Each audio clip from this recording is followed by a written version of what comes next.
pane mapictures ari kubuda panguva inoi, ayo mapictures epawedding yaVP Kosano Chiwenga naMinnie Baloyi. Panguva ino ari kuonekwa kunzi ndo azouya panapa achikonzeresa chaos.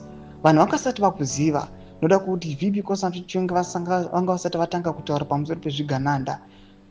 Inyaya yakanga ichiri mumwoyo mavo yavaiziva vanhu ava nematukalas avo. Ndisati ndapinda mashoko ari kunyatsonekwa kunzi aiwa generally vakatanga kubatikana nethese zviganandas kare. Ndokuti bosubscribe like kuti wambepe icon. Topinda mucrime mode Zimbabwe anoposta mapictures amuri kuona awa epawedding aiwa yaVP Kosano Chiwenga muri kuona.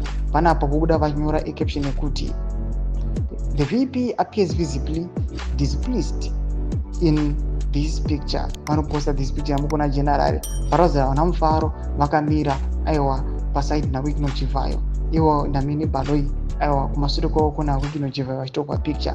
Panapa tinoona kuti vanhu vanopinda mucomment vachinyora vachiti forward kuti the general forward. Vanopinda vachiti mukutiisa pamuzerereka.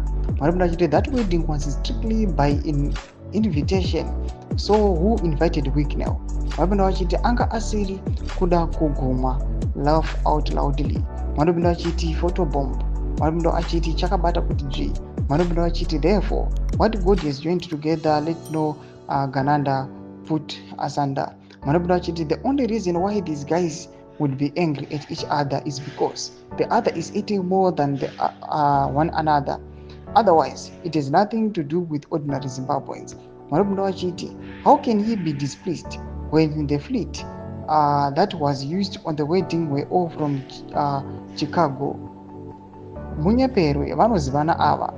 He been signed to speak against corruption so that they all vote for him next election. You are all being conditioned.